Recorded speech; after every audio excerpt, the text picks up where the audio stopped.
They were wearing helmets with carbide glass. Did any of y'all have any experience with carbide glass? My dad used to use one to coon hunt with, and you can only see about 20 feet out in front of you. It's going to be a little open flame that burns, and there's going to be a little silver dish behind it acting as a mirror to kind of project that forward. You can't see very far. Imagine their surprise when they popped their heads out of that room and saw these handrails of people standing here. Right. But one of the things that they did find first as they started further exploring this room was this formation that's right here. This formation is our dripstone formation. You are today on the dripstone tour because this is our dripstone formation.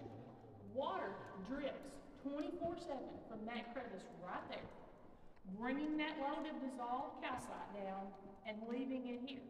It runs off and has created these beautiful little rimstone dams beneath it. Now, out in front of it, there's a little water standing right here, but over here is dry. We're in such a dry season that this has been drying up over the month. When there's enough moisture outside, there's going to be water all out around here and coming around here. There's going to be water filling this space that's going to be to your left that we go by. As we go by on the left, you're going to notice that it looks pretty dry and there's a little pool there that's almost empty. It usually stands full. So we're very thankful for the rain that started. But before we leave this spot, two things. One, look up at this grass. Guys, 55 feet tall. That's a 5.5-story building height right there. And the other thing is we're about to turn a corner, and you're going to be the furthest beneath the ground you're going to be today at 240 feet beneath the surface when we make this turn. So you guys come on, let's go look at this giant column a little closer.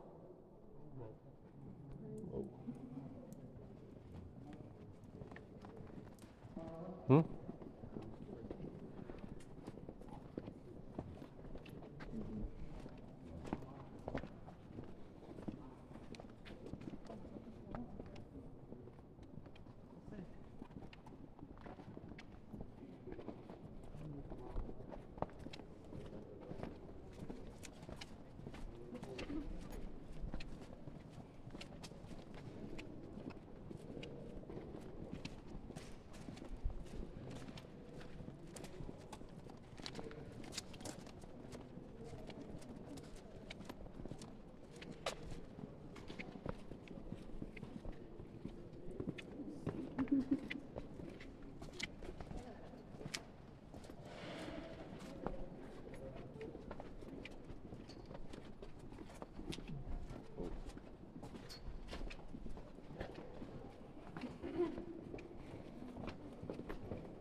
Guys, if I can get y'all to come on around that curve up there at the top so everybody at the back of the line can see.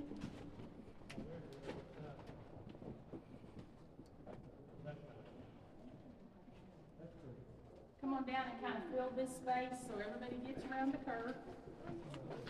Thank you so much.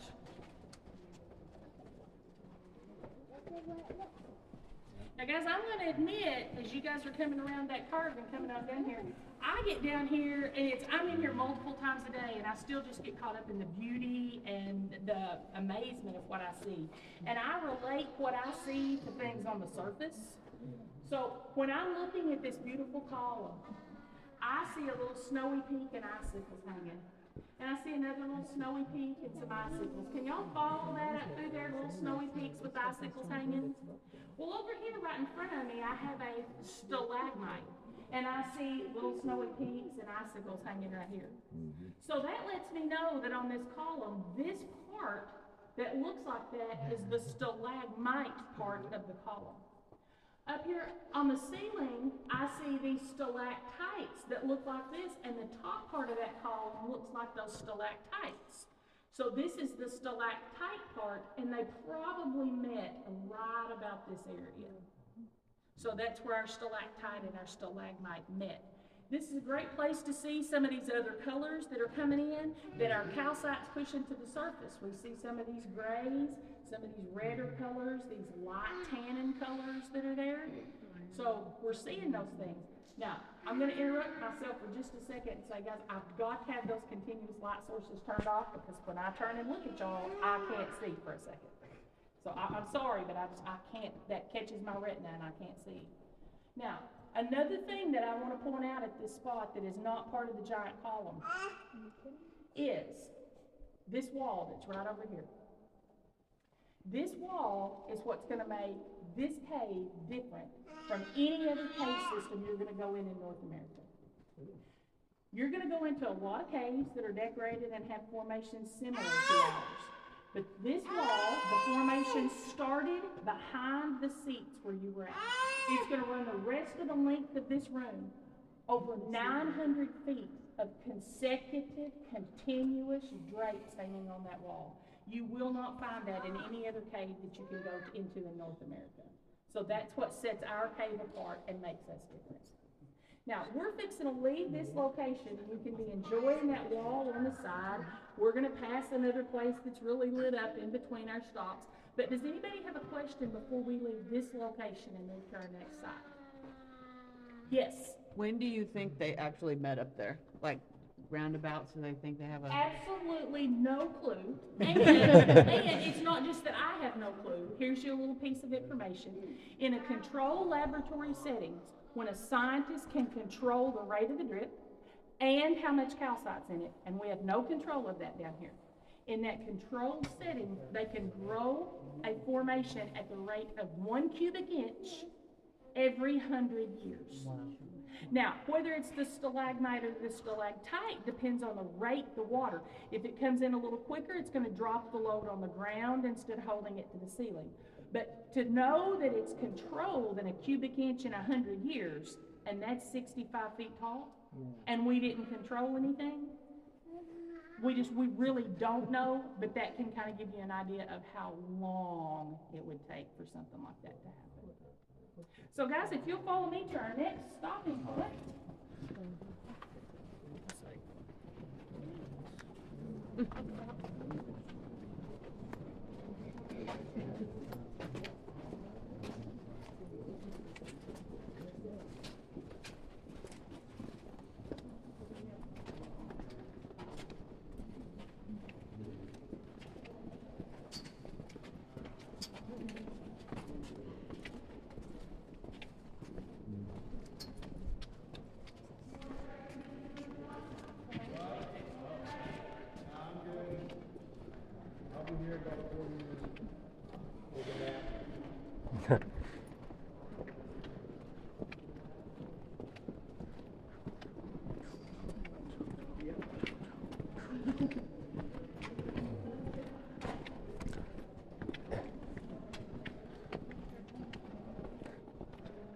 Oh. What? I thought you was right behind me. I know.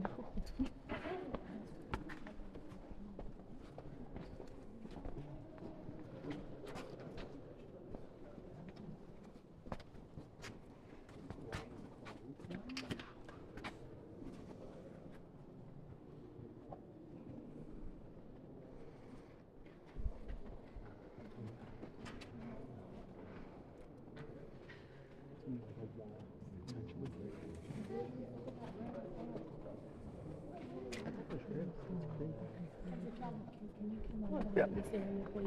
Thank you so much. It's just people at the end of line. It's hard to stand on that hill. No worries. True.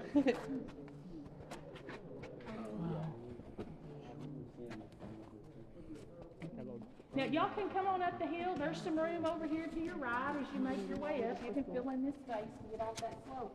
But guys, just take in that far wall and look how that subtle lighting just lets you see so much over there. Well, when this cave system was developed, we looked for someone with experience providing lighting that gave a dramatic effect. Believe it or not, though, in the 60s, no one had expert cave lighter on a resume. So the person they found, his name was Miroslav Luke. Obviously not from this neck of the woods, right? No. He was originally from Czechoslovakia. He was famous because he lit opera houses in Europe. In the States, he did the Kennedy Center and the Met. But he had a flair for lighting spaces with dramatic effect. Now, he became fast friends with the locals that were building these trails, and they just called him Mike. But one of his favorite areas is up here high and to your right. And he really liked this area because he thought it looked like what? A shark. A shark. You see some people? He saw that as an opera box, a balcony from a theater. That's what he took it to be. Now, guys, a lot of us don't call it that because that's not in our background. That's not somewhere we frequented a lot in our life to have that experience. But that's what he saw. He saw that as an opera box area, and he saw people standing right here.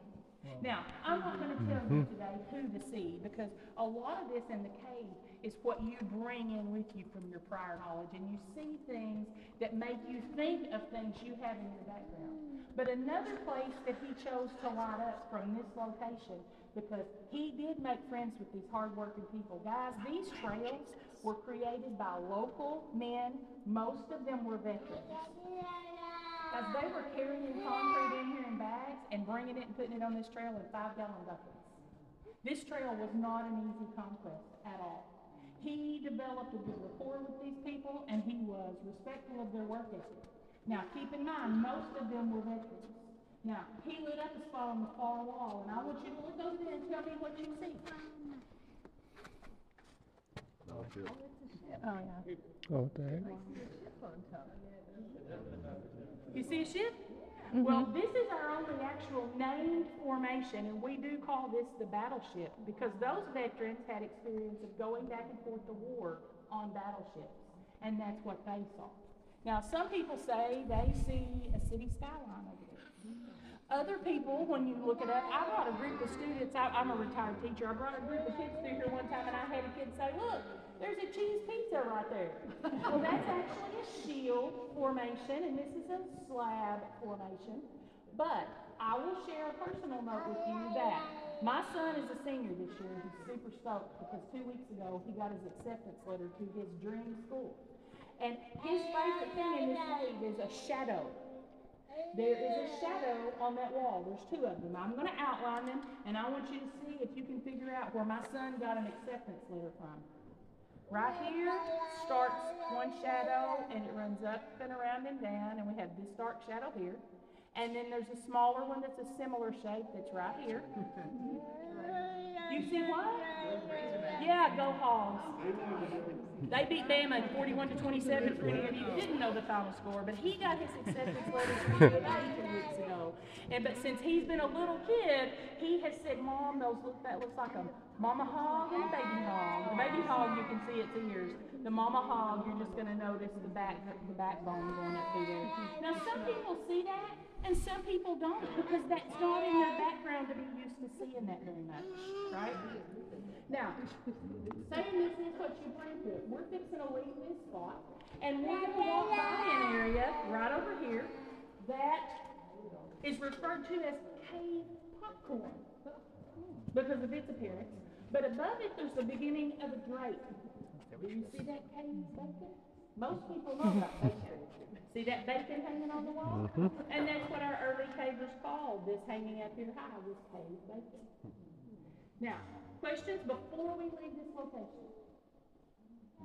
Okay, we're going to proceed to the far end of our cathedral room. If you'll let me go by on your right, please. Yep. I'll just kind of squeeze by everybody on the right.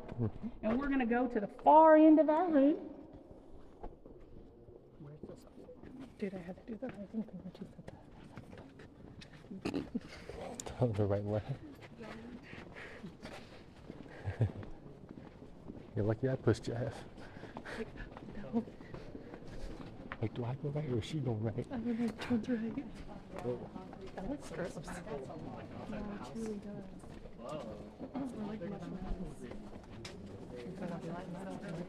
Yeah. You know my screen don't